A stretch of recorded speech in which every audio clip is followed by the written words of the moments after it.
Hello friends, आप सभी को जीएस मस्ती 72 में स्वागत।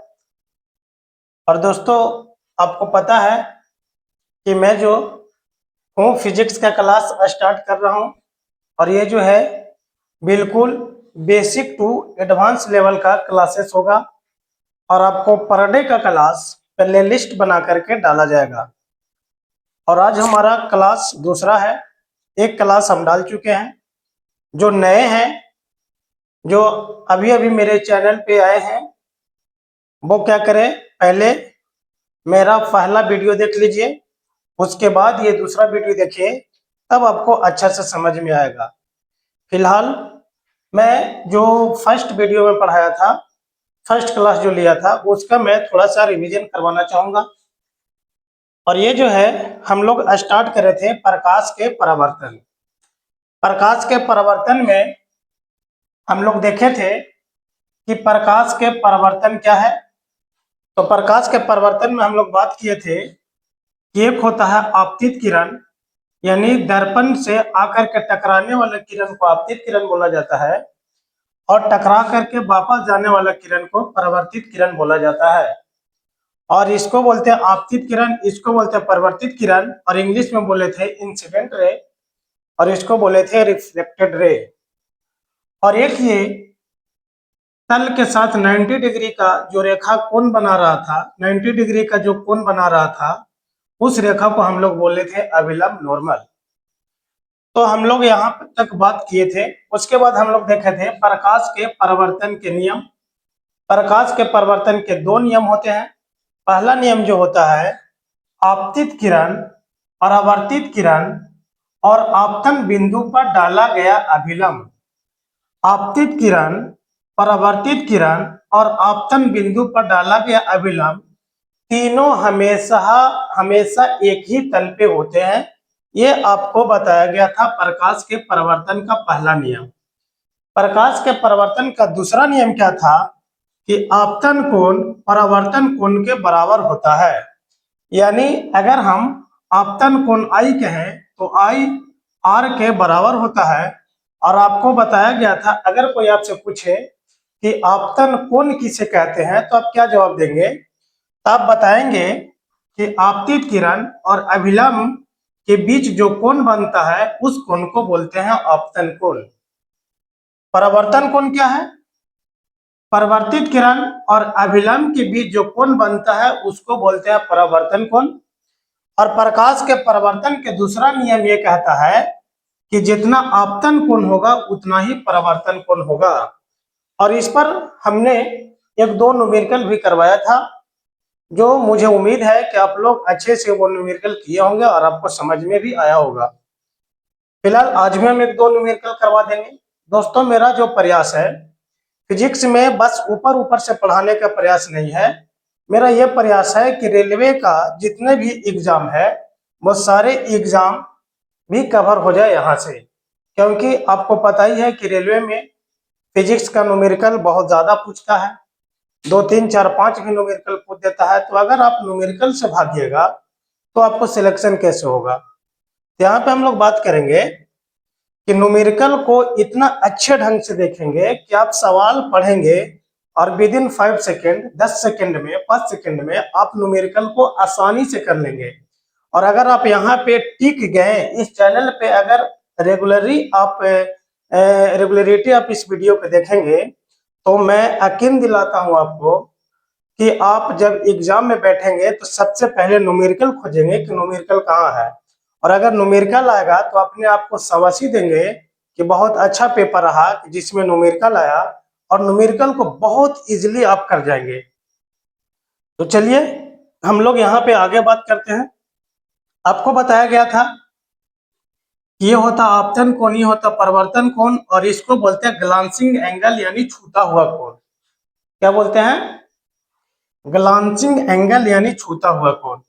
हम लोग यहाँ पे एक दो न्यूमेरिकल की बात किए थे और बोले थे कि यदि अगर आपसे पूछ ले कि यदि आपतित किरण तल के साथ, आपतित किरण तल के साथ 50 डिग्री का कोण बनाते हुए टकराती है, आपतित किरण तल के साथ 50 डिग्री का कोण बनाती हुई टकराती है, तो आपको अगर पूछेगा कि आपतन कोण ज्ञात करें तो आप क्या बताइएगा। आप जानते हैं कि अभिलंब और तल के बीच 90 डिग्री का एंगल बनता है और आपतित किरण जो है तल के साथ 50 डिग्री का कोण बना करके टकरा रहा है। इट मीन्स कि ये 50 डिग्री है, तो आपका आपतन कोण कितना डिग्री होगा? 40 डिग्री। तो आपका राइट आंसर जो होगा आपको 40 डिग्री होगा। जो आज मेरा वीडियो देख रहे हैं उनको तो ये बात नहीं समझ में आ रहा होगा, लेकिन जो कल वीडियो देखे होंगे उनको ये चीजें समझ में आ रहा होगा कि हाँ, हमने ऐसा क्वेश्चन करवाया था। तो ये था प्रकाश के परावर्तन के दो नियम। पहला नियम फिर से आपको बता दें कि आपतित किरण, परावर्तित किरण और आपतन बिंदु पर डाला गया अभिलंब तीनों हमेशा एक ही तल में होते हैं। और दूसरा नियम था कि आपतन कोण परावर्तन कोण के बराबर होता है। तो दोस्तों इसके बाद हम लोग आगे बढ़ेंगे और आपको एक बात और ध्यान में रखना है कि एक होता है एंगल ऑफ डिविएशन, एक क्या होता है? एक होता है एंगल ऑफ डिविएशन। उस पर हम थोड़ा सा चर्चा करेंगे कि विचलन कोण किसे कहते हैं। तो क्या आप लोग 12th में पढ़े थे विचलन कोण क्या है? तो विचलन कोण के बारे में अब थोड़ा सा हम बात करने जा रहे हैं कि एंगल ऑफ डिविएशन क्या होता है। तो चलिए एंगल ऑफ डिविएशन देखते हैं। ये जो है आपको अभी अभी बताया गया क्या होता है दर्पण, और मान लीजिए क्या कोई तल है जो कैसा है? अपारदर्शी है, जिससे लाइट पार नहीं कर रहा है। थोड़ा सा सीधे बना देते हैं, तिरछा हो गया है। ये जो है दर्पण है और ये क्या है? अपारदर्शी है, और अपारदर्शी का मतलब इससे प्रकाश पार नहीं करेगा। और अभी अभी आपको बताया गया कि दर्पण पर आकर के टकराने वाला किरण को आपतित किरण, टकरा करके वापस जाने वाला किरण को परावर्तित किरण, और दर्पण से जो रेखा 90 डिग्री का कोण बनाता है उसे अभिलंब कहते हैं। अब यहाँ पे मान लीजिए कि ये दर्पण जो है अपारदर्शी नहीं होता। क्या नहीं होता? अपारदर्शी। अगर ये दर्पण अपारदर्शी नहीं होता तो प्रकाश क्या होता कि यहां से आता और सीधे यूं ऐसे निकल जाता। अगर दर्पण अपारदर्शी नहीं होता, पारदर्शी होता, तो प्रकाश सीधे निकल गया होता। लेकिन अभी क्या हो रहा है कि प्रकाश सीधे नहीं निकल रहा है। ये प्रकाश क्या होता? सीधे निकल गया होता। लेकिन अभी क्या हो रहा है कि प्रकाश सीधे नहीं निकल रहा है, क्योंकि ये दर्पण जो है, ये जो तल जो है ये अपारदर्शी है, यानी प्रकाश को पार नहीं करने देगा। तो यही प्रकाश जिसको सीधे निकलना चाहिए था, यही प्रकाश दर्पण से टकरा करके अपने ही माध्यम में लौट गया। तो इसको जाना तो चाहिए था इस रास्ता पे, लेकिन ये विचलित हो गया। इसको जाना था इस रास्ते पे और विचलित हो गया। यहाँ तक ये रेखा, यहाँ से जाना, ये रेखा को यहाँ जाना चाहिए था, लेकिन विचलित होकर के ये रेखा यहाँ चला गया। इसी को बोलते हैं विचलन कोण। इसको क्या बोलते हैं? विचलन कोण। और इसे डेल्टा द्वारा सूचित किया जाता है। ऐसे समझिए, सपोज दैट कि आपको कोचिंग जाना था और कोई दोस्त मिल गया, और बोला कि कहाँ जा रहे हो? तो कोचिंग जा रहे हैं भाई। तो आपने उसे क्या कहा, या आपको दोस्त ने क्या कहा कि चलो रोज तो पढ़ाई करवे करते हो, आज कोचिंग नहीं जा करके आज चलो थोड़ा सा मूवी देख लेते हैं, नया मूवी आया हुआ है वो देख लेते हैं। तो आप क्या किए कि अपने दोस्त के बात मान करके आप कोचिंग ना जा करके आप कहाँ चले गए? मूवी देखने चल गए। तो आप क्या हुए? आप अपने कोचिंग से डिविएट हो गए, आप अपने कोचिंग से विचलित हो गए। जस्ट लाइक कहने का मतलब यह है कि ये रेखा को जाना चाहिए था सीधे, लेकिन ये सीधे ना जा करके ये कहाँ चला गया? ये रेखा यहाँ चला गया। इट मीन्स कि ये रेखा यहाँ से यहाँ क्या हो गया? विचलित हो गया, डेविएट हो गया। आप कोचिंग जा रहे थे, लेकिन कोचिंग ना पहुंच करके आप पहुंच गए हॉल में, तो आप कोचिंग से हॉल की ओर विचलित हो गए। यही ये प्रकाश कहता है कि जाना तो चाहिए था इस रास्ता पे, लेकिन इस रास्ता से ना जा करके इस रास्ता पे चला गया। इसी को बोला जाता है विचलन कोण, यानी एंगल ऑफ डिविएशन। आप यहाँ पे क्या क्या देखें इसको बोला गया अपतन कोण, इसको बोला गया परावर्तन कोण, इसको बोला गया छूता हुआ कोण, इसको बोला गया विचलन कोण। हम लिख देते हैं। आई से बोला गया एंगल ऑफ इंसिडेंट यानी आपतन कोण। आपतन कोण आई से हम क्या डिनोट कर रहे हैं, आपतन कोण। आर से क्या डिनोट कर रहे हैं, आर से हम डिनोट कर रहे हैं परावर्तन कोण, परावर्तन कोण। और जी से होता है glancing angle, glancing angle G for क्या होता है, ग्लांसिंग एंगल। और ग्लांसिंग एंगल को हिंदी में बोलते हैं छूता हुआ कोण। क्या बोलते हैं, छूता हुआ कोण बोला जाता है। और डेल्टा से आपको क्या बताया गया, angle of deviation, angle of deviation यानी विचलन कोण बताया गया, विचलन कोण। तो आप अब समझ चुके हैं कि आई से बोलते हैं आपतन कोण, आर से बोलते हैं परावर्तन कोण, और जी से बोलते हैं छूता हुआ कोण, और डेल्टा से बोलते हैं एंगल ऑफ डिविएशन यानी विचलन कोण। अब यहाँ पे दोस्तों आप लोगों ने पढ़ा होगा कि 9th क्लास में आपने पढ़ा होगा कि किसी भी स्ट्रेट लाइन पे, किसी भी स्ट्रेट लाइन पे अगर कुल कोणों का योग हम ज्ञात करें तो कुल कोणों का योग 180 डिग्री होता है। किसी भी स्ट्रेट लाइन पे, किसी भी सीधी रेखा पे सारे कोणों को जोड़ेंगे तो कितने डिग्री होगा, 180 डिग्री होगा। तो उसी तरह से ये क्या आपको स्ट्रेट लाइन नहीं दिख रहा है, ये आपको बिल्कुल ही बिल्कुल स्ट्रेट लाइन दिख रहा होगा। और आपको बताया गया है कि ये विचलन कोण है, तो ये भी ये जो है छूता हुआ एंगल है, ये भी ग्लांसिंग एंगल होता है जी। तो आपको ये जो है पूरा का पूरा ये आपको क्या दिख रहा है, ये आपको स्ट्रेट लाइन दिख रहा है। तो एक सीधी रेखा पे कुल कोणों का योग कितना होता है, 180 डिग्री। तो क्या हम इसको ऐसे लिख सकते हैं, angle I plus angle are plus delta, angle I plus angle are plus delta बराबर 180 डिग्री। अभी अभी आपको बताया गया कि सीधी रेखा पे कुल कोणों का योग कितना होता है, 180 डिग्री। तो एंगल आई प्लस एंगल आर बराबर angle I plus angle are plus angle यानी डेल्टा बराबर 180 डिग्री। अब हम इसको थोड़ा सा और आगे लेकर के जाते हैं। तो क्या आई प्लस आर को हम आई लिख सकते हैं, दोस्तों अभी अभी आपको बताया गया प्रकाश के परावर्तन का दूसरा नियम था कि एंगल आई बराबर एंगल आर। तो अगर यहाँ पे आई को आई पुट कर रहे हो तो आर के जगह पे आई पुट कर देंगे तो कोई मुसीबत थोड़ी ना आने वाला है। तो इसका मतलब क्या है कि एंगल आई प्लस एंगल आर के जगह पे भी हम आई पुट किए और इसको डेल्टा बराबर 180 डिग्री लिख सकते हैं कि नहीं, बोलोगे जी सर बिल्कुल लिख सकते हैं। अब आई प्लस आई को जोड़ोगे तो ये हो जाएगा 2i प्लस विचलन कोण बराबर 180 डिग्री। अगर आपसे पूछेगा कि विचलन कोण ज्ञात कीजिए, एंगल ऑफ डिविएशन ज्ञात कीजिए, तो 180 माइनस 2i आप ध्यान में रखोगे। दोस्तों आप 12th में इसको प्रूव भी किए होंगे, मैं भी यहाँ पे थोड़ा सा डिटेल बताने का प्रयास किया है कि विचलन कोण बराबर कितना होता है, 180 माइनस 2i। अगर कोई स्टूडेंट कहा कि सर 180 माइनस 2i न लिख करके 2r नहीं लिख सकते हैं, बिल्कुल लिख सकते हो, क्योंकि i बराबर r होता है तो i न लिख करके r भी तुम लिख सकते हो, इसमें कोई दिक्कत नहीं है। तो एक तो फॉर्मूला हमने ये डेवलप कर लिया कि विचलन कोण बराबर एंगल ऑफ डिविएशन बराबर 180 माइनस 2i या 180 माइनस 2r होता है। यह हमने अभी अभी देख लिया।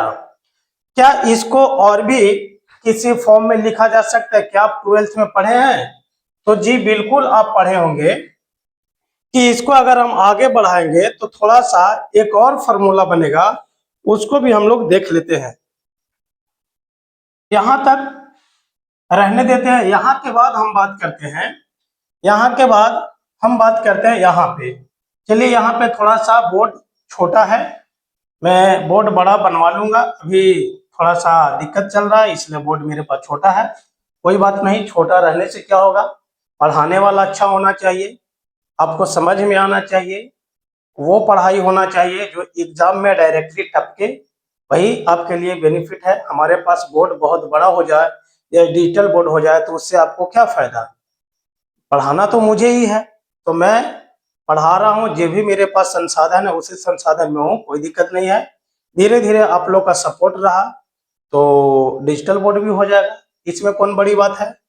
यहाँ पे हम लोग बात करते हैं, अभी अभी आपको बताया गया कि डेल्टा बराबर 180 माइनस 2i, तो क्या इसको थोड़ा सा आगे बढ़ाते हैं, 180 और 2 के 2 लिखेंगे, और i के बारे में आपका क्या ख्याल है।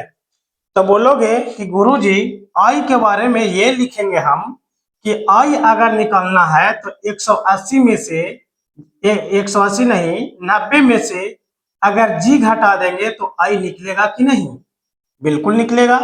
अगर सिर्फ हमको एंगल I निकालना है तो यहाँ से यहाँ तक जो एंगल होता है 180, 180 में से 180 नहीं 90, यहाँ से यहाँ 90 होता है, अगर 90 में से G घटा देंगे तो I निकलेगा। तो यहाँ पे हम I बराबर लिख सकते हैं 90 माइनस G। कोई समस्या, कोई समस्या नहीं। इसका मतलब क्या हुआ कि 180 माइनस 180 माइनस इंटू माइनस बराबर प्लस 2g, 180 से 180 कट जाएगा तो क्या हो जाएगा 2g। इसका मतलब जो है विचलन कोण बराबर एक और फॉर्मूला हमने निकाल लिया, और वो जो निकाल लिया वो छूता हुआ कोण ग्लांसिंग एंगल के रेस्पेक्ट में निकाल लिया। मुझे उम्मीद है कि आप इसको बहुत अच्छा से समझे होंगे। जिनको नहीं समझ में आया होगा वो वीडियो को फिर से दोबारा देखने का प्रयास करेंगे और समझने का कोशिश करेंगे, बिल्कुल समझ में आ जाएगा। फिलहाल मैं सिर्फ और सिर्फ आप लोगों को इतना बताया, सिर्फ और सिर्फ मैं आप लोगों को इतना बताया, और वो ये बताया कि विचलन कोण बराबर जो होता है 180 माइनस 2i होता है। किसी को समस्या, और एक और फॉर्मूला अभी अभी बताया गया कि विचलन कोण बराबर 2g होता है। अगर आप कॉम्पिटिटिव की दुनिया में इतना भी ध्यान में रखते हैं तो आपका काम हो जाएगा। अब यहाँ पे एक हम क्वेश्चन देते हैं और तब आपसे पूछते हैं कि बताइए विचलन कोण क्या होगा। क्वेश्चन आप नोट करेंगे, और क्वेश्चन कुछ इस प्रकार है, यदि प्रकाश की एक किरण, क्वेश्चन लिखते हैं, यदि प्रकाश की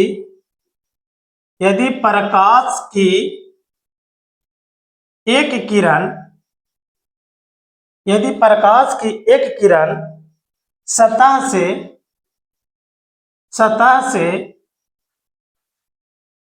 21.5 डिग्री का कोण बनाते हुए टकराती है,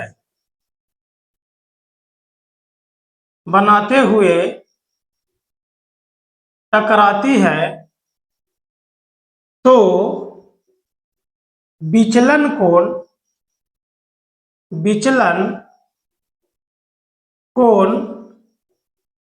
ज्ञात करें। क्या बताया गया, यदि प्रकाश की एक किरण सतह से 21.5 डिग्री का कोण बनाते हुए टकराती है तो विचलन कोण ज्ञात करना है। दोस्तों हम डायग्राम बनाते हैं और इसको सोल्व करने का प्रयास करते हैं कि ये सवाल क्या है। तो ये सवाल जो है ये कहता है, डायग्राम वही जो घिसा पीटा डायग्राम शुरू से आपको बता रहे हैं वही डायग्राम बनेगा। ये होता आपतित किरण, ये होता परावर्तित किरण, और ये होता आपतन बिंदु पर डाला गया अभिलंब। कहता है यदि प्रकाश की एक किरण सतह से, सतह कौन होता है, सतह से यानी तल, सतह से 21.5 डिग्री का कोण बनाते हुए टकराती है, तो टकराने वाली किरण ये है ना, तो 21.5 डिग्री का कोण बनाते हुए टकराती है, तो कहता है विचलन कोण ज्ञात कीजिए। इसका मतलब जी का मान आपको दिया हुआ है, इसी को तो बोले थे छूता हुआ कौन, ग्लांसिंग एंगल। तो ये जो जी का मान दिया हुआ है, जी कितना दिया हुआ है 21.5 डिग्री। तो आपसे पूछा है कि विचलन कोण ज्ञात कीजिए, एंगल ऑफ डिविएशन ज्ञात कीजिए। तो एंगल ऑफ डिविएशन का फॉर्मूला अभी अभी बताया गया कि एंगल ऑफ डिविएशन यानी डेल्टा बराबर जो होता है 2g होता है। तो 2 और g के मान ऑलरेडी दिया हुआ है 21.5। तो अगर आप इसको मल्टीप्लाई करेंगे तो 21 दूनी 42 और 1 43 डिग्री का कोण बनेगा और यही आपका सही जवाब होगा। तो देखिए कितना आसान है, अगर आप थ्योरी को बहुत अच्छा से कर लिए हैं तो कोई समस्या नहीं आने वाला है न्यूमेरिकल में। और इस तरह से आपको आगे भी न्यूमेरिकल करवाया जाएगा, कोई ज्यादा टेंशन लेने की बात नहीं है। तो यहां तक हम लोगों ने देख लिया। अब हम बात करते हैं कि प्रकाश के परावर्तन से संबंधित कई सवाल ऐसे आ जाते हैं जो एग्जाम में आ जाते हैं और पता ही नहीं चलता है कि इसको कैसे हम सोल्व करें। तो कुछ कुछ पॉइंट आपको प्रकाश के परावर्तन में ध्यान रखना है। और क्या ध्यान रखना है, आपको बताया गया कि यह जो है एक तल है, और कैसा तल है, तो यह जो तल है ये अपारदर्शी तल है। और आपको बताया गया कि तल से आकर के टकराने वाली आपतित किरण और टकरा करके वापस जाने वाली परिवर्तित किरण और तल से 90 डिग्री का कोण बनाने वाली अभिलंब। यहाँ तक कोई दिक्कत? अगर दोस्तों आपसे पूछ ले कि आपतित किरण का चाल भी है, आपतित किरण का चाल भी है, तो क्या परिवर्तित किरण का चाल कितना होगा? आपतित किरण की चाल अगर भी है तो परिवर्तित किरण का चाल क्या होगा? तो आपतित किरण का चाल अगर भी है तो परिवर्तित किरण का चाल भी क्या होगा? भी होगा। इसका मतलब क्या हुआ कि प्रकाश के परावर्तन में कोई प्रकाश जितना चाल से आएगा दर्पण से टकरा करके उतना ही स्पीड से निकलेगा। ऐसा नहीं कि यहाँ पे आया है 3 लाख मीटर पर सेकंड के रफ्तार से, यहाँ पे जाएगा 2.5 लाख मीटर पर सेकंड की रफ्तार से। नहीं, जितने रफ्तार से प्रकाश के किरण आकर के दर्पण से टकराया है उतना ही रफ्तार से प्रकाश के किरण वापस जाएगा। तो यानी प्रकाश के परावर्तन में क्या होता है कि आपतित किरण और परावर्तित किरण के चाल जो होते हैं समान होते हैं। तो पहला पॉइंट आप लिखेंगे कि आपतित किरण और परावर्तित किरण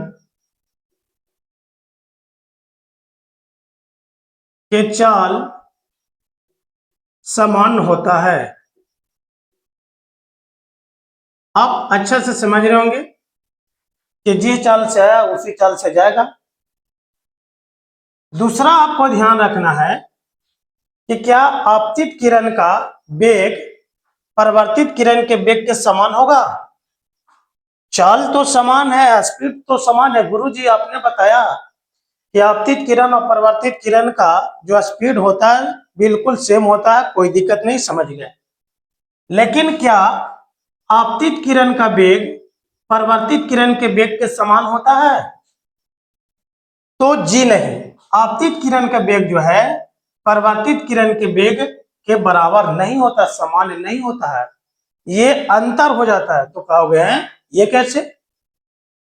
चाल आपने बताया कि सेम होता है और वेग बता रहे हैं कि अलग अलग होता है, कहीं ठग तो नहीं रहे? जी नहीं। आपको याद होगा 9th क्लास में आपको टीचर ने पढ़ाया होगा कि वेग बराबर जो होता है चाल गुना दिशा होता है। चाल गुना क्या होता है? दिशा। अगर नहीं पढ़ाया गया है तो मैं पढ़ा रहा हूं, पढ़ लो। जब मैं गति स्टार्ट करूंगा तो डिटेल पे यहाँ पे चर्चा करेंगे, बहुत तसल्ली से इसको भी समझाने का प्रयास करेंगे। लेकिन फिलहाल यहाँ पे हम ये समझा रहे हैं कि वेग बराबर चाल गुना दिशा होता है। तो इस रेखा का तो चाल भी है लेकिन इसका दिशा इधर है, इस रेखा का चाल भी है लेकिन इसका दिशा इधर है। इसका मतलब गुरुजी चाल तो समान हो रहा है लेकिन दिशा समान नहीं हो रहा है। और वेग समान होने के लिए क्या होगा? चाल के साथ साथ डायरेक्शन भी सेम होना चाहिए, तभी ना वेग सेम होगा। इसका मतलब कि आपतित किरण और परावर्तित किरण का जो है चाल समान होता है, लेकिन वेग क्या होता है, असमान होता है। तो आप इस पॉइंट को नोट करके लिख सकते हो। और यही आपका सवाल जो है ये पूछ लिया था, ये दरोगा में पूछ लिया था, जो अभी पिछले साल जो दरोगा का एग्जाम हुआ है, जनवरी में शायद दरोगा का फिर एग्जाम होने वाला है। तो ऐसा ही जगह से जो अच्छे लेवल का एग्जाम है वहां से सवाल निकाल लेता है। क्या आप नोट में लिखेंगे कि प्रकाश के परावर्तन में आपतित किरण और परावर्तित किरण के चाल समान होते हैं, किंतु वेग भिन्न होते हैं। भिन्न यानी अलग होते हैं। ये बात समझ में आया कि नहीं? कमेंट में यस सर या नो सर आप लिखिए।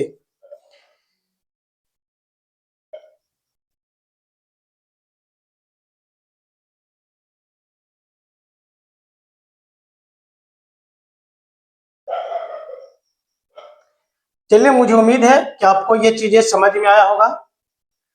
अब हम बात करते हैं कि परावर्तन कितने प्रकार के होते हैं।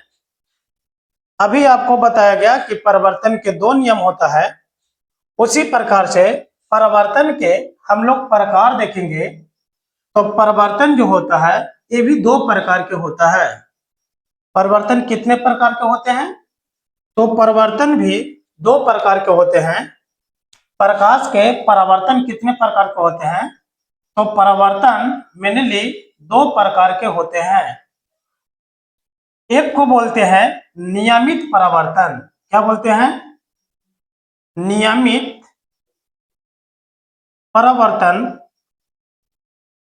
और एक को बोलते हैं अनियमित परावर्तन।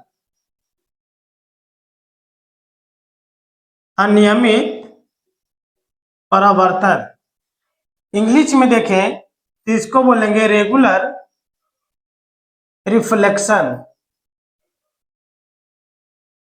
और इसको बोलेंगे इरेगुलर रिफ्लेक्शन। इरेगुलर रिफ्लेक्शन इसको कहा जाता है। तो परावर्तन कितने प्रकार के होते हैं? तो परावर्तन 2 प्रकार के होते हैं, नियमित परावर्तन और अनियमित परावर्तन। दोस्तों, आप लोग 10th क्लास में पढ़े थे, जब आप दर्पण वाले क्लास फर्स्ट चैप्टर पढ़े थे दर्पण, तो उसमें आप पढ़े होंगे कि परावर्तन जो थे 2 प्रकार के थे, नियमित परावर्तन और अनियमित परावर्तन। नियमित परावर्तन क्या होता है? नियमित परावर्तन उस परिवर्तन को बोला जाता है जिसमें जो सतह होता है वो सतह स्मूथ होता है। कैसा होता है? स्मूथ, यानी जो तल होता है वो बिल्कुल चिकनी होती है, यानी स्मूथ होता है। वो तल क्या हो सकता है? आपके घर में जो मिरर है वो या बहुत ज्यादा पॉलिश किया हुआ लकड़ी की दीवार भी हो सकता है, या लकड़ी की दरवाजा भी हो सकता है। तो नियमित परावर्तन चिकनी सतह पर होता है, पहला बात।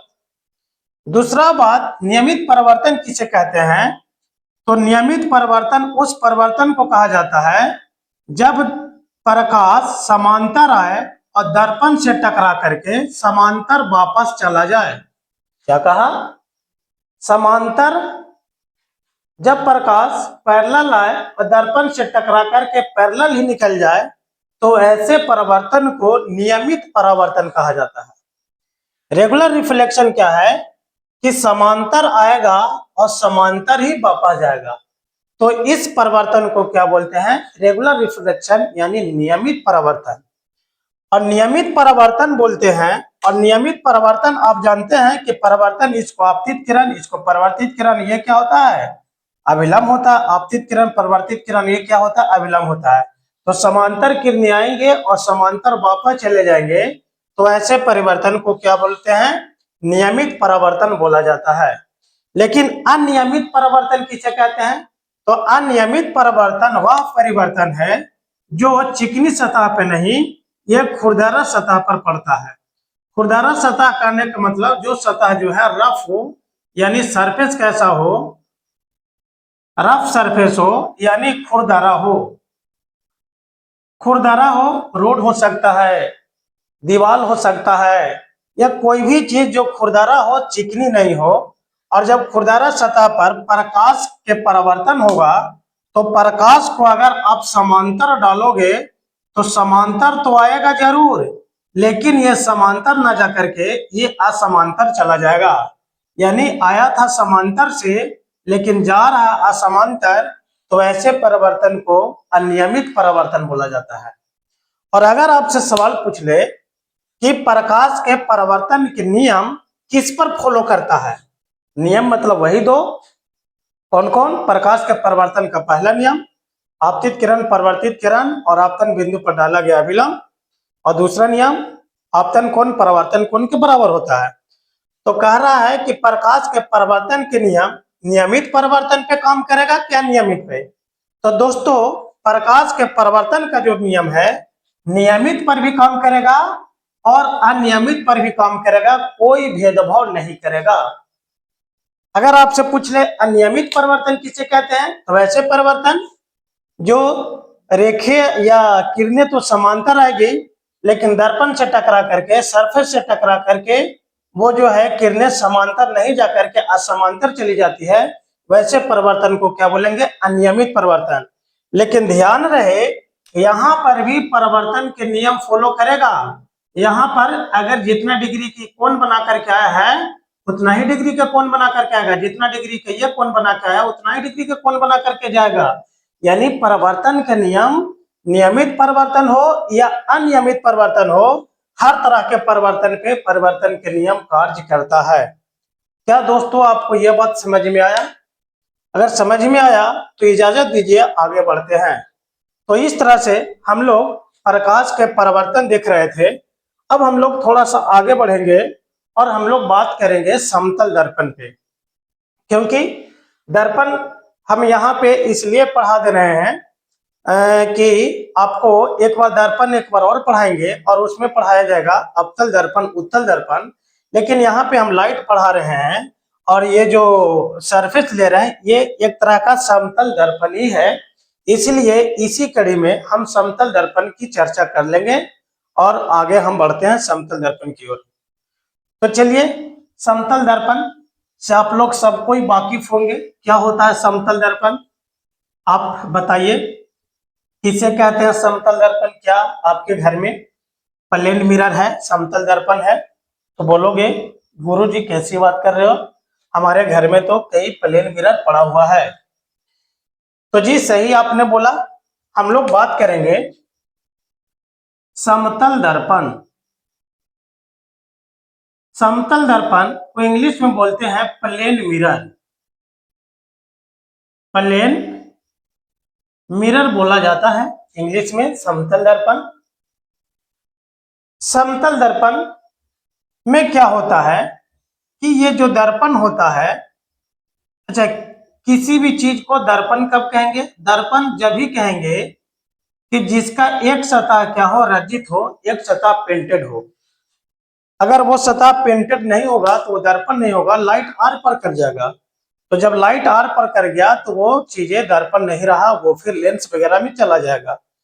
तो हम लोग देखते हैं कि दर्पण ये हम ले लिए प्लेन मिरर। क्या ले लिए? प्लेन मिरर ले लिए, यानी समतल दर्पण ले लिए। समतल दर्पण में कैसा परिवर्तन होगा? अगर आपसे पूछेगा कि समतल दर्पण में परावर्तन कैसा होगा, नियमित कि अनियमित, तो प्लेन मिरर बिल्कुल चिकना होता है। और आपको अभी अभी बताया गया कि चिकनी सतह पर जो परावर्तन होता है वह परावर्तन नियमित परावर्तन होता है। तो प्लेन मिरर में नियमित परावर्तन यानी रेगुलर रिफ्लेक्शन होगा, रेगुलर रिफ्लेक्शन होगा। कोई समस्या है तो बताइए। प्लेन मिरर में कैसा परिवर्तन होगा? रेगुलर। और अभी अभी आपको बताया गया कि रेगुलर रिफ्लेक्शन किसे कहते हैं। तो रेगुलर रिफ्लेक्शन नियमित परावर्तन उसे कहते हैं जब किरणें समांतर आए और दर्पण से टकरा करके समांतर चले जाए। इसी को तो बोला गया ना नियमित परावर्तन। पैरेलल रेखा आया और पैरेलल निकल गया तो ऐसे परिवर्तन को नियमित परिवर्तन बोला जाता है और यह समतल दर्पण में होता है। अब हम लोग बात करते हैं समतल दर्पण के प्रॉपर्टी देखेंगे। यहां से रेलवे का बहुत पसंदीदा टॉपिक रहा है। समतल दर्पण से हमेशा रेलवे क्वेश्चन उठाता रहा है और अगर आप अच्छे से नहीं समझेंगे तो अक्कड़ बक्कड़ बम्बे बोल कर देंगे एग्जाम में और कुछ वहां से हासिल होने वाला नहीं है। इसलिए थोड़ा सा आप समझ करके चले। समतल दर्पण में यह बताया गया कि रेखा समांतर आएंगे और समांतर निकल जाएंगे। और आपने ज्योमेट्री में पढ़ा है कि समांतर रेखा आपस में कभी नहीं मिलता। समांतर रेखा आपस में कभी मिलता है क्या? समांतर रेखा किसे कहते हैं? जो रेखा कभी भी एक दूसरे को नहीं काटती है वैसे रेखा को क्या बोलते हैं? समांतर रेखा। तो ये जो है समांतर आएंगे और समांतर जाएंगे समतल दर्पण में। तो समतल दर्पण में समांतर आया है और समांतर गया है। तो बताइए तो कि समतल दर्पण में जो होगा, ये जो होगा समतल दर्पण का फोकस क्या होगा? दोस्तों आपको पता है कि फोकस किसे कहते हैं? फोकस उस बिंदु को कहा जाता है जिस बिंदु पर दोनों रेखाएं आपस में कटते हुए प्रतीत होती है, उस रेखा को फोकस बिंदु कहा जाता है। तो क्या ये प्लेन मिरर में कभी भी ये जो रेखा है क्या कटता हुआ प्रतीत हो रहा है? ये कभी नहीं कटता हुआ प्रतीत होगा। इसका मतलब है कि समतल दर्पण का जो फोकस बिंदु है, समतल दर्पण का जो फोकस पॉइंट है वो क्या होता है? अनंत होता है। ऐसा हम मान लेते हैं कि समतल दर्पण में जो समांतर किरणें हैं ये कहीं अनंत पर जाकर के कट रहा होगा। ये हम मान रहे हैं, कल्पना कर रहे हैं। एक्चुअली में होगा क्या कि समांतर रेखा कभी भी आपस में कटता नहीं है। लेकिन अगर हम इसको मान ले कि अनंत कोई ऐसा पॉइंट आया होगा जहां पे समतल दर्पण एक दूसरे को काट रहे होंगे, यानी आपको समझना पड़ेगा। ये प्लेन मिरर मान लिया है कि चलो भाई यहाँ पे नहीं कट रहा है तो कहीं और कट जाएगा, और कहाँ कट जाएगा? अनंत पे जाकर के कट जाएगा। इसीलिए प्लेन मिरर का फोकस बिंदु जो बोला गया अनंत। आप रियल जिंदगी में समझिए कि मान लीजिए कि एक लड़का है और एक लड़की, वो दोनों प्रेम कर रहा है और वो दोनों शादी करना चाहता है, लेकिन उसके गार्जियन समाज क्या करता है कि उनको शादी नहीं होने देता है और किसी कारणवश वो क्या करते हैं कि प्लान कर लेते हैं कि अब हम लोग दोनों का मिलन संभव नहीं हो रहा है तो चलो अपना जिंदगी को खत्म कर ले और जहर खा ले या सुसाइड कर ले या किसी तरह से ऐसा ऐसा हम लोग आए दिन न्यूज में सुनते रहते हैं। लेकिन अगर वो जो प्रेमी थे, अगर दोनों प्लेन मिरर पढ़े होते अच्छे से, अगर वो प्लेन मिरर पढ़े होते तो कभी भी सुसाइड करने की कोशिश ना करते। कैसे? प्लेन मिरर कहता है कि चलो भाई किरण कभी भी समांतर किरण यहाँ पे नहीं मिल रहा है, तो ये कहता है कि चलो यहाँ नहीं मिल रहा, लेकिन कभी अनंत ऐसा बिंदु आएगा जहां पे समांतर किरणें एक दूसरे को काटेंगे। तो क्यों नहीं आप मान ले तो कि चलो भाई इस जन्म में हम लोग दोनों नहीं मिले, तो इस जन्म में नहीं मिले तो कोई बात नहीं, जी लो, अगले जन्म में मिल जाओगे। अगले जन्म में नहीं मिलोगे तो 7 जन्म तक इंतजार करेंगे, 7 जन्म में नहीं मिलोगे तो 8वां जन्म में छोड़ देना। तो अगर प्लेन मिरर अपना उम्मीद पर जिंदगी को बिता रहा है तो आप क्यों नहीं अपना जिंदगी को उम्मीद पर बिता सकते हैं? आप क्यों अपना जिंदगी को बर्बाद कर लेते हैं कि वो नहीं मिली, नहीं मिला तो क्या करो, खत्म कर लो। प्लेन मिरर से सीखो। समांतर किरणें यहाँ पे नहीं मिलती है, लेकिन ये मान लिया जाता है कि अनंत पर मिलता होगा। तो आप क्यों नहीं मानते हो कि इस जन्म में जो नहीं मिली अनंत जन्म में कभी न कभी मिल जाएगी? चलो भाई एंजॉय करो। तो प्लेन मिरर कहने का मतलब क्या है कि प्लेन मिरर समतल दर्पण का जो फोकस बिंदु होता है वो अनंत होता है। और जब फोकस बिंदु अनंत होगा तो बताइए फोकस दूरी क्या होगा? अनंत पर बिंदु है तो दूरी भी तो अनंत होगा। जब फोकस दूरी अनंत होगा तो बताइए वक्रता त्रिज्या क्या होगा? वो भी अनंत होगा। जब वक्रता त्रिज्या, ये तीनों बात समझ में आया कि नहीं? अगर समझ में आया तो दोस्तों वीडियो को लाइक कर दें, क्योंकि ऐसा वीडियो बनाने में थोड़ा सा हमको और मोटिवेशन मिले और हम मेहनत करें। तो अभी तीन बात बताया गया। क्या क्या बताया गया? पहला बात यह बताया गया कि समतल दर्पण का फोकस बिंदु, क्या बताया गया? फोकस बिंदु अनंत होती है। क्या होती है? अनंत। फोकस दूरी, फोकस दूरी भी क्या होता है? अनंत होता है। और वक्रता त्रिज्या, वक्रता त्रिज्या भी अनंत होता है। समतल दर्पण से चौथा पॉसिबिलिटी ये है सवाल पूछने का कि आपसे पूछेगा कि बताइए भैया कि समतल दर्पण का पावर क्या होता है? समतल दर्पण का शक्ति क्या होता है? तो समतल दर्पण का शक्ति यानी P 0 होता है। ये कैसे? आज आप अपने घर में जो प्लेन मिरर होगा वहां पे जाइएगा और देखिएगा कि जितना आपका हाइट है प्लेन मिरर में उतना ही हाइट का इमेज बनेगा। न तो बड़ा बनेगा और न ही तो छोटा बनेगा। इसका मतलब क्या है कि प्लेन मिरर का जो पावर है, जो शक्ति है, शून्य है। जितना बड़ा आप है उतना ही बड़ा का प्रतिबिंब बना रहा है। इट मीन्स कि इसका पावर बिल्कुल ही क्या, शून्य है, कोई मतलब नहीं है। तो इसका पावर शून्य होता है। और पांचवा पॉइंट आपको ध्यान में रखना है कि प्लेन मिरर का मैग्निफिकेशन क्या होता है? मैग्निफिकेशन को आवर्धन बोलते हैं। प्लेन मिरर का मैग्निफिकेशन, जिसको एम से डिनोट कर रहा है, आवर्धन बोलते हैं। और मैग्निफिकेशन इसका +1 होता है। जब आपको दर्पण पढ़ाएंगे तो मैग्निफिकेशन पे बहुत डिटेल में चर्चा करेंगे कि मैग्निफिकेशन क्या, आवर्धन क्या। फिलहाल यहाँ पे समझ जाइए, मैग्निफिकेशन उसे कहते हैं प्रतिबिंब की ऊंचाई बटा वस्तु की ऊंचाई को मैग्निफिकेशन कहा जाता है। आप ऐसे समझ लो, मान लीजिए कि कोई व्यक्ति 5 फीट का है और उसका इमेज भी 5 फीट का बना, तो ये बन रहा है इमेज और ये मान लो ऑब्जेक्ट है। क्या है? ऑब्जेक्ट है और यह है इमेज। तो इसका मैग्निफिकेशन क्या होता है? तो अभी अभी बताया गया कि प्रतिबिंब की ऊंचाई बटा वस्तु की ऊंचाई।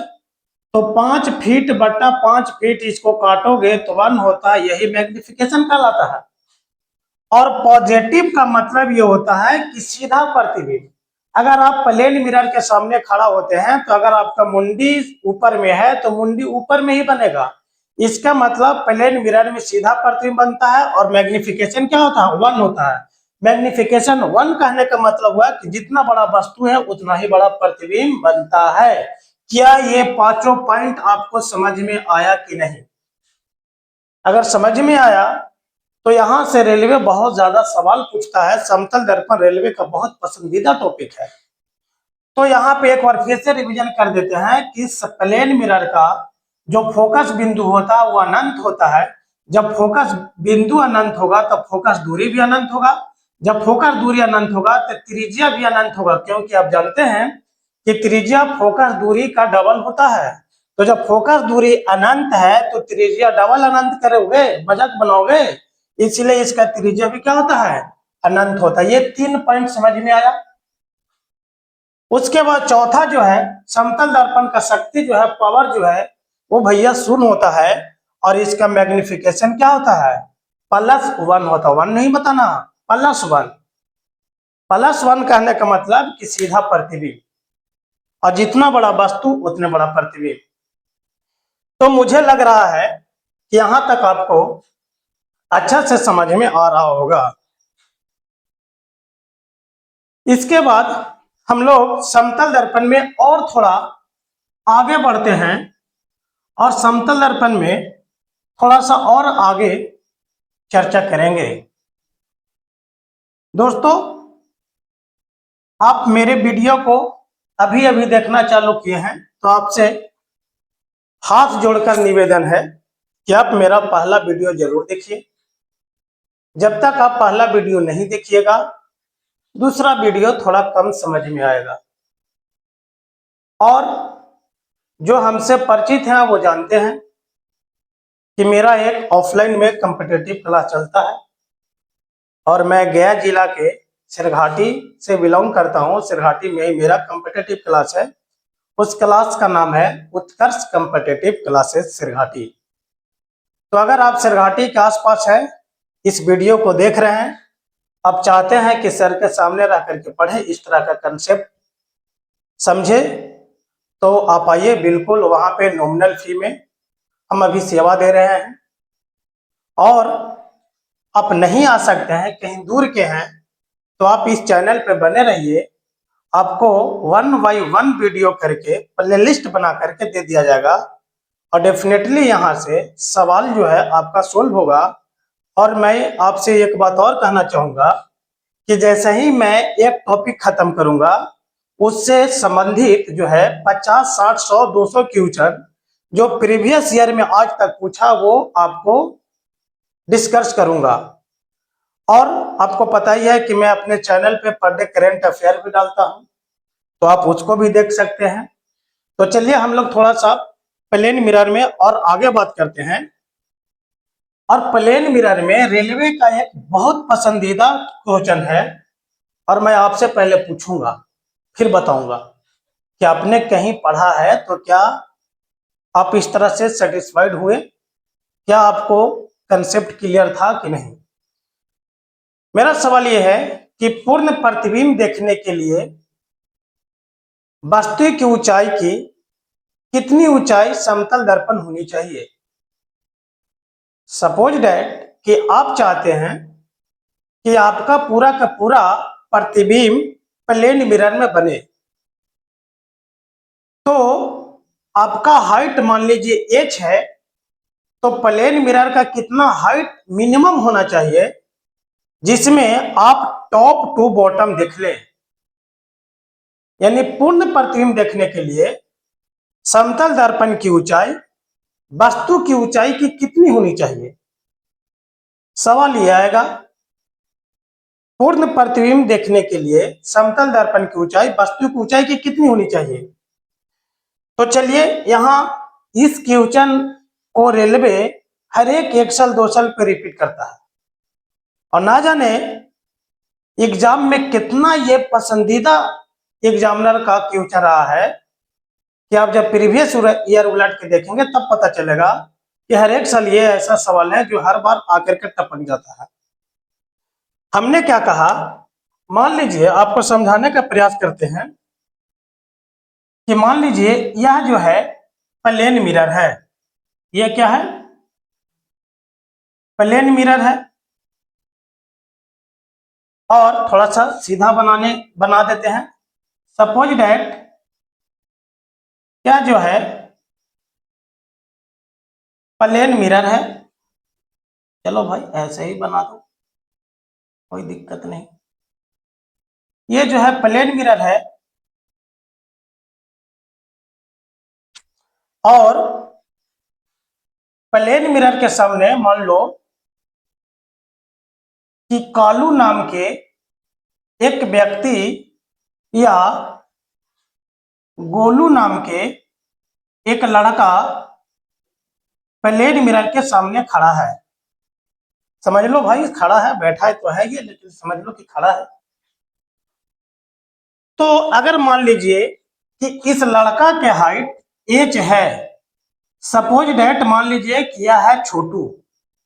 हमारे कोचिंग में एक लड़का का नाम है छोटू जो बहुत पसंदीदा है और मैं हमेशा उसी का एग्जाम्पल लेकर के देता हूं, छोटू। तो मान लीजिए कि यह छोटू है और समतल दर्पण के सामने, प्लेन मिरर के सामने खड़ा है। तो आपको बताना है कि छोटू का अगर हाइट एज है तो मिनिमम कितना हाइट का प्लेन मिरर ले कि छोटू टॉप टू बॉटम अपने आप को देख ले। मान लीजिए छोटू छोटी से मिलने जा रहा है और छोटू चाहता है कि भाई हम ऐसा सज धज के तैयार हो कि हमारा बाल भी दिखे और हमारा पैर भी दिखे, मैं अपने आप को पूर्ण प्लेन मिरर में देख लूं, कोई कमी तो नहीं रह गया, ऐसा ना हो कि छोटी डिसलाइक कर दे। तो छोटू का अगर हाइट एच है तो प्लेन मिरर का हाइट कितना होना चाहिए कि छोटू टॉप टू बॉटम देख लेगा। तो इसका भैया जवाब होगा कि h/2 होना चाहिए। यानी पूर्ण प्रतिबिंब देखने के लिए समतल दर्पण में पूर्ण प्रतिबिंब देखने के लिए वस्तु की आधी हाइट की दर्पण होना चाहिए। अगर छोटू का हाइट मान लीजिए 6 फीट है तो दर्पण 3 फीट ही रहेगा, समतल दर्पण 3 फीट ही रहेगा, तो छोटू टॉप टू बॉटम देख लेगा। अब ये कैसे होगा, इसको समझने का प्रयास कीजिए। इसको समझने का चलिए हम लोग प्रयास करते हैं। तो समतल दर्पण में क्या होता है, आज आपके घर में समतल दर्पण है तो जाकर के जो मैं बता रहा हूं वो कीजिएगा। देखो, पढ़ाई को सिर्फ इस तरह से नहीं लो कि सिर्फ पढ़ना है, एग्जाम पास करना है, नौकरी ले लेना है, हटाओ। पढ़ाई को इस तरह से पढ़ो कि जो आगे आने वाला जीवन में भी आपको काम आए, आप इसको एंजॉय करके पढ़ो। तो मान लो कि एक व्यक्ति है छोटू जो समतल दर्पण से 1 मीटर दूर खड़ा है। तो ये जो प्रतिबिंब बनेगा छोटू का, ये जो प्रतिबिंब बनेगा ये भी दर्पण से 1 मीटर दूर ही बनेगा। क्या कहा मैंने, अगर छोटू दर्पण से 1 मीटर दूर खड़ा है तो उसका प्रतिबिंब भी दर्पण से 1 मीटर दूर बनेगा। आज आप करके देखेंगे कि आप समतल दर्पण के सामने जितना दूरी पर खड़ा रहोगे प्रतिबिंब भी उतना ही पीछे बनेगा। समतल दर्पण के सामने 2 डेग आगे बढ़ोगे, प्रतिबिंब भी 2 डेग आगे बढ़ेगा। फिर समतल दर्पण से 2 डेग पीछे जाओगे, प्रतिबिंब भी 2 डेग पीछे जाएगा। इसका मतलब क्या है कि समतल दर्पण थिएटर है। तुम समतल दर्पण के दांत दिखाओगे तो भी तुमको दांत दिखाएगा, तुम नजदीक आकर के दांत दिखाओगे वो भी नजदीक आकर के दांत दिखाएगा। इसका मतलब है कि समतल दर्पण से जितना दूरी पर कोई व्यक्ति खड़ा रहेगा उसका प्रतिबिंब भी उतना ही पीछे बनेगा, पहला। दूसरा पॉइंट, अगर एच हाइट के कोई वस्तु है तो उसका प्रतिबिंब भी बनेगा एच हाइट का। अभी अभी आपको बताया गया कि समतल दर्पण का जो मैग्निफिकेशन होता है 1 होता है, अभी अभी बताया गया आपको। और प्लस होता है, प्लस का मतलब अगर इसका मुंडी ऊपर है तो इसका मुंडी भी ऊपर आएगा, यानी सीधा प्रतिबिंब रहेगा। और दूसरी बात, पहला बात ये कि जितना बड़ा वस्तु उतना बड़ा प्रतिबिंब, दर्पण से जितना दूर रहेगा उतना ही दूर पर प्रतिबिंब बनेगा। तीसरी बात हमने ये बोला कि अगर एच हाइट का वस्तु है तो कितने हाइट का दर्पण होना चाहिए, तो h/2 हाइट का दर्पण होना चाहिए। ये कैसे, अब हम इसको प्रूव करने का प्रयास करते हैं।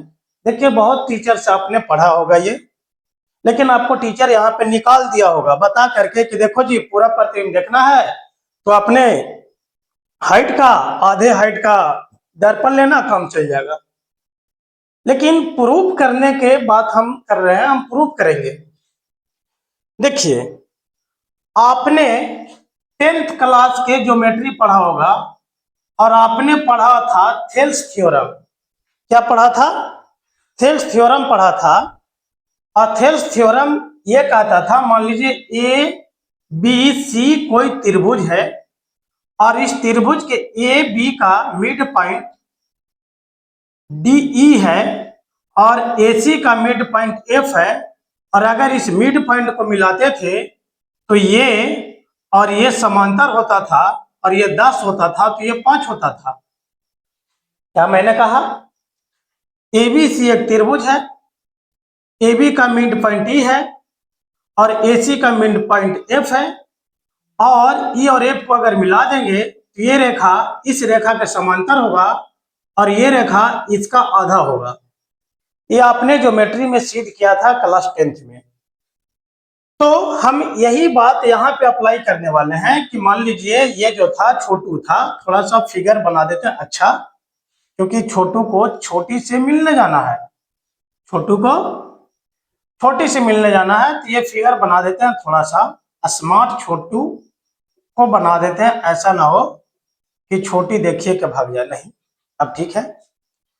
तो छोटू चाहेगा कि हम अपना सर भी देख ले, तो यहां से लाइट आएगा और छोटू के आंख पर पड़ेगा, और छोटू चाहेगा कि हम अपना पैर भी देख ले, तो यहां से लाइट आएगा और छोटू के आंख तक पहुंचेगा। देखिए कोई वस्तु आपको क्यों दिखाई देता है? ये मार्कर है तो मार्कर आप क्यों दिख रहे हैं? तो मार्कर के जो किरणें हैं यहां से टकरा करके भी हमारे आंख पर आ रहा है और यहां से टकरा करके भी हमारे आंख पर आ रहा है, तब ये मार्कर को हम देख पा रहे हैं। तो छोटू अपना प्रतिबिंब इमेज में देख रहा है। इसका मतलब कि यहां से भी लाइट टकरा करके छोटू के आंख तक पहुंच रहा है और यहां से भी लाइट टकरा करके छोटू के आंख तक पहुंच रहा है।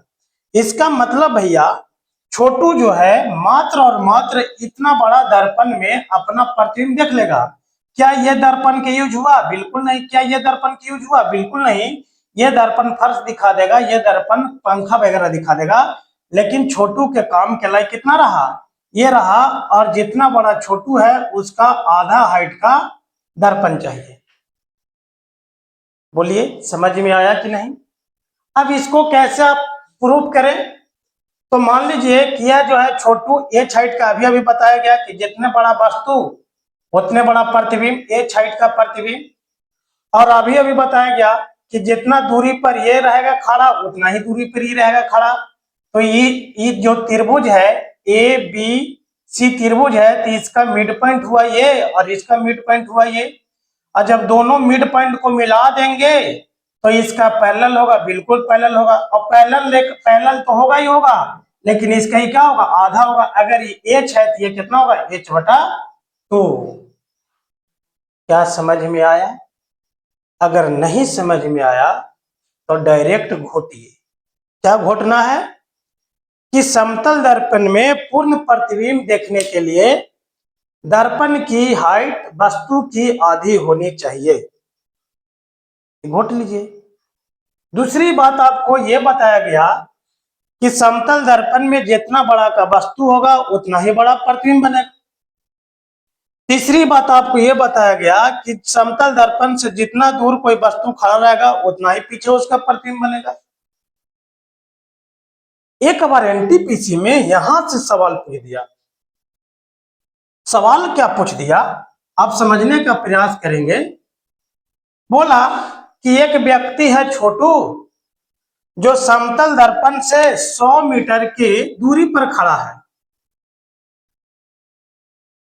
तो बताइए कि छोटू का प्रतिबिंब कितना दूर पर बनेगा? तो भैया अभी बताया गया कि अगर 100 मीटर के दूर पर खड़ा है तो प्रतिबिंब भी 100 मीटर की दूर पर बनेगा, दूरी पर बनेगा। दूसरा शिफ्ट में क्वेश्चन क्या पूछा कि अगर छोटू प्रतिबिंब से 100 मीटर की दूरी पर खड़ा है, लेकिन इसके बाद छोटू 50 मीटर पीछे की ओर घसक गया। पहले छोटू 100 मीटर की दूरी पर खड़ा था, लेकिन अब छोटू क्या हुआ कि समतल दर्पण से 50 मीटर पीछे घसक गया। तब छोटू और छोटू के प्रतिबिंब के बीच की दूरी ज्ञात कीजिए। तो भैया अभी अभी आपको बताया गया कि जितना दूर पर वस्तु रहेगा उतना ही दूर पर प्रतिबिंब बनेगा। अगर 150 के मीटर दूरी पर न वस्तु हो गया, ये 100 था ये 50 था, तो छोटू चल गया 150 पे। तो 150 के दूरी पर अगर वस्तु है तो प्रतिबिंब भी कितना की दूरी पर बनेगा, 150 के दूरी पर बनेगा। तो क्वेश्चन क्या पूछा कि वस्तु और प्रतिबिंब के बीच की दूरी, तो 150 इधर कितना आंसर होगा, 300 मीटर। यही सब फिजिक्स में न्यूमेरिकल है, आपको पागल बना रहा है, जबकि इसका कोई औकात नहीं है। अगर आप अच्छे से थ्योरी समझ जाएंगे तो न्यूमेरिकल खोजिएगा। अगर आपसे सवाल कल को जाकर के पूछ ले कि एक छोटू है और वो दर्पण से 100 मीटर की दूरी पर खड़ा है, दर्पण से 100 मीटर की दूरी पर खड़ा है, लेकिन फिर छोटू दर्पण की ओर 30 मीटर आगे बढ़ गया, इधर की ओर चल गया। तब बताइए कि छोटू और छोटू के प्रतिबिंब के बीच की दूरी कितना। तो ये 100 मीटर है और 30 मीटर आगे बढ़ा, इट मीन्स कि 70 मीटर रहा फासला। तो 70 मीटर ये दर्पण से आगे है, तो 70 मीटर दर्पण से पीछे होगा, तो 70 70 140 मीटर आपका आंसर होगा। चलिए वीडियो लंबा हो जाएगा, थोड़ा सा कल और हम समतल दर्पण में समझा देंगे। समतल दर्पण में एक क्लास और लगेगा और यहाँ से समतल दर्पण आपको कंप्लीट पूरा समझ में आ जाएगा। और फिर यहाँ पे हम क्या करेंगे कि समतल दर्पण से संबंधित 40 50 20 10 जितना भी क्वेश्चन होगा प्रीवियस ईयर, हम वो घटना चक्र वगैरह बुक उठाएंगे। घटना चक्र आप जानते हैं कि मार्केट का बेस्ट बुक है पीसीएस लेवल का, उसमें कंटेंट रहता है। जो भी स्टूडेंट पीसीएस का तैयारी करता है घटना चक्र जरूर रखता है। तो मैं जो प्रैक्टिस करवाऊंगा वो अच्छे लेवल का बुक से प्रैक्टिस कराऊंगा। घटना चक्र हो गया, समझ गए, इस तरह के बुक से प्रैक्टिस करवाऊंगा ताकि आपको भी विश्वास हो जाए कि हाँ जिस चैनल पे आप हैं उस चैनल पे ठगा नहीं जा रहा, पढ़ाया जा रहा है। चलिए तब तक के लिए इतना ही। अगर आपको ये वीडियो अच्छा लगा है तो लाइक कीजिए और सब्सक्राइब कीजिए और एक अच्छा सा कमेंट लिख दीजिए ताकि कल हम और एनर्जी के साथ आए और आपको इससे बेहतर क्लास देने का प्रयास करें। तब तक के लिए धन्यवाद।